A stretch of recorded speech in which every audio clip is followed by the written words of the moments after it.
guys, this is Jen Frost with Faith in Fabric. Welcome back to our 8th installment of Free Motion Friday. Today we're going to be working on a free motion pattern called Broken. Broken comes from the book of Psalms. Let's take a look at it real quick. Psalm 51:17 says, "My sacrifice, O God, is a broken spirit. A broken and contrite heart you, God, will not despise." The Psalm 51 was written by David. Actually, most of the Psalms were written by David. But you got to remember, David was a king. David had the ability as king to give God anything that he wanted to. He could have given him food. He could have given him money. He could have given him jewels as a sacrifice. There were so many sacrifices he could have given up to God. But God's not interested in that kind of stuff. God's interested in one thing. He's interested in us giving him our brokenness, our not perfectness, and giving that to him and asking him for help. God helps the brokenhearted. God heals the wounded. And that's what he wants from us as a sacrifice. He doesn't want all the things we can give him. I mean, he wants us to help other people with those things, but that's not what he's looking for from us. He wants to help us and he wants to heal us. And he can only do that if we truly offer him our brokenness. So that's what we're going to be working on today. We're going to be working on some broken lines. So let's take a look at how we can make some broken lines. The first tip in creating your broken lines is to remember something very important. Straight lines can be trickier than curves, as you're going to see your mistakes. So you want to go slowly and be very precise. Your second tip is to have the briefest pause at the top and bottom of each line so you have a very clean start and stop for each one of your lines. Your third tip is to return to the lower guideline each time. You'll see that line is marked here with this arrow. You want to return to this line each time. Now, when we looked at that, you can see that there's two lines that you're going to be working between. That bottom line is the one that you're going to be returning to. The top line is just to make sure you don't go above it. So as you're drawing your lines, you can come hit the bottom, go part way up, hit the bottom, go all the way up, hit the bottom, go all the way up, hit the bottom, part way up. And that's going to give you more of that jagged, broken look. But by always hitting that bottom line, you're going to be making a visual consistency that's going to look good throughout your quilt. And it's going to make sure that your lines don't suddenly start to kind of go like this. Because if you were to do this, I think, completely free-handed without guidelines, as you're making your zigzags, and again, that may be what you're going for. It's not what we're going to practice today. But if you didn't have those guidelines, you're going to end up with your zigzags kind of going all over the place by the time you get to the bottom. So let's take a look at the pad we're going to be working on today. I am not using a traditional practice pad. I have this really cute quilt block for Easter. I love how this turned out. So this is a chicken and egg, and you can see the egg is broken, and that's going to be the design we're playing off of today. I'll actually put a link right up here for you guys so you can see how you can make this. This was a really fun start to finish tutorial on foundation paper piecing, so you can use that. But this is what we're going to be practicing on today. So I'm going to be putting those broken lines here in the background of my quilt on the pink areas. So to prep this, you're probably not going to be able to see this too well. I'm going to hold it to the camera for you. I've gone ahead, well, you can see those lines a little bit, and I've already stitched down in white, just the border and just around the egg here. And that's just going to help hold this in place. Now, I've already spray basted these. I love spray basting things, so much easier than pins, and it really does hold it in place. But this way, we'll have a nice practice pad that's a little bit more secure than usual. Usually I just spray baste the fabric in place. So let's head over to the machine and we'll get started. So here's that adorable little Easter chick. What we're gonna first do is we're gonna actually mark our guidelines on here. So this is a 12-inch quilt block. I'm making a pillow out of it though. So I ended up making these seams a little bit more than that 1/4 inch, just because, you know, pillows in our house always end up in pillow fights. So I've actually got 11.5 inches finished here. So I'm gonna be making my lines at roughly 1 1/4. So let's turn this guy around and we'll just start marking. So come down here from the bottom, and I'm gonna mark, because this is chalk, I'm gonna mark right across. Now I got some great feedback from you guys last time that you were able to see the lines in this chalk roller a little bit better than you were my other pencil, so I'm gonna use it again this week. It kind of sounds like a little chirping chick, doesn't it? I'm gonna go this way actually, because I don't want to, I'm not gonna be able to do that. Let's go back again. I'm trying to avoid having to put my lines on top of each other so I don't lose chalk lines here. That's always a little bit of a challenge. always a little bit of a challenge when you're working. So we're just gonna go through and mark these. And that'll be something you'll need to figure out, is how far do you want to make your lines apart. Like I said, for me, that 1 1/4 feels good. That'll let me make some large break lines without making the break lines too big. You think about, let's take a look at that. If you're going to be making your broken lines, your zigzags, you know, about 1 inch, that might be the right size for you. Obviously, you'll get smaller broken lines.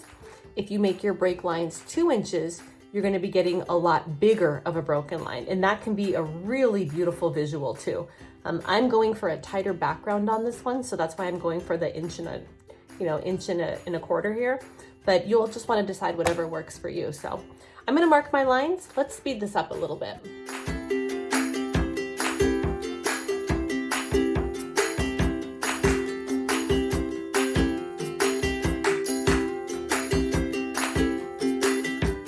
So we're at the sewing machine.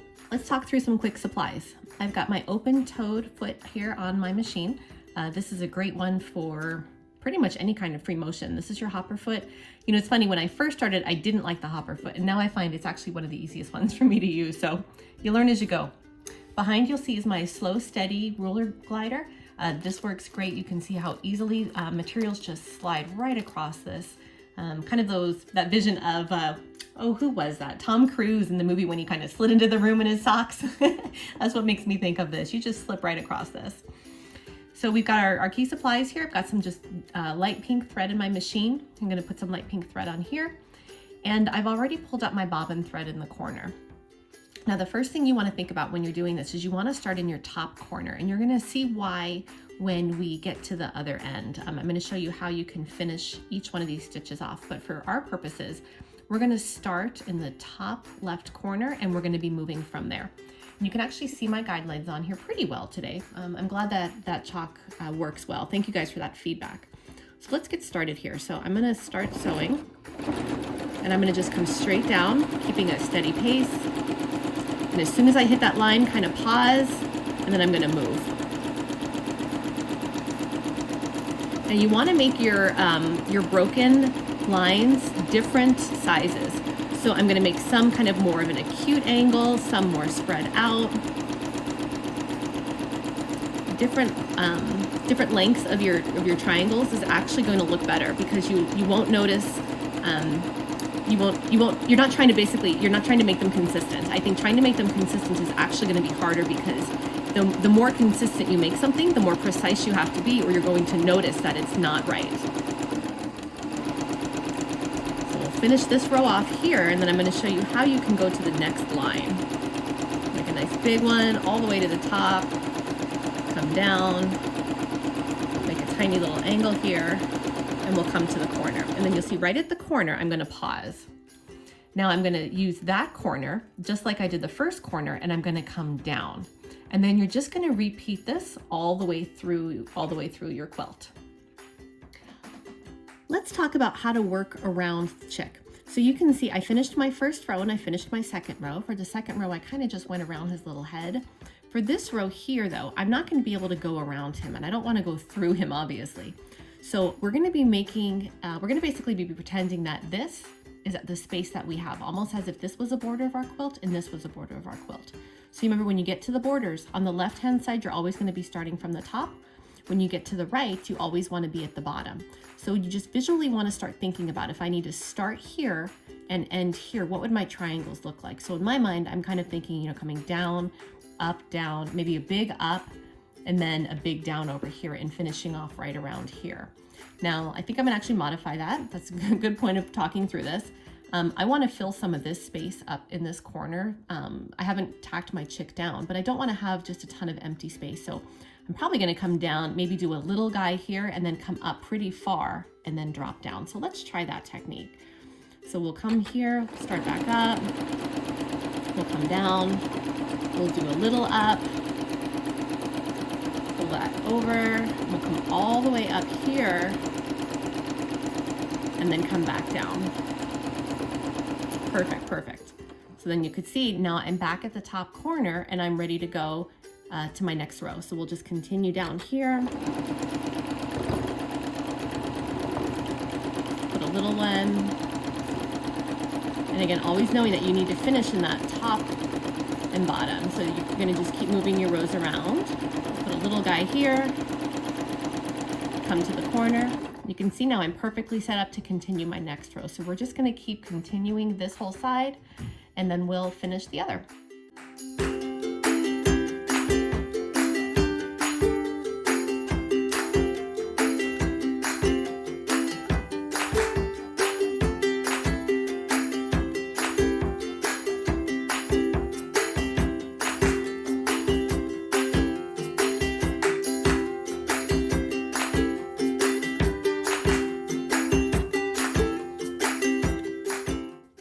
Let's see how things turned out. So here's our little chick with our little brokenness all around it. That really is a good reflection for today. I think it's so important to remember God wants us, honestly, when we're sometimes at our, not necessarily at our worst as in behaving worst, but when we're at our most broken. Just like this little chick's broken shell here.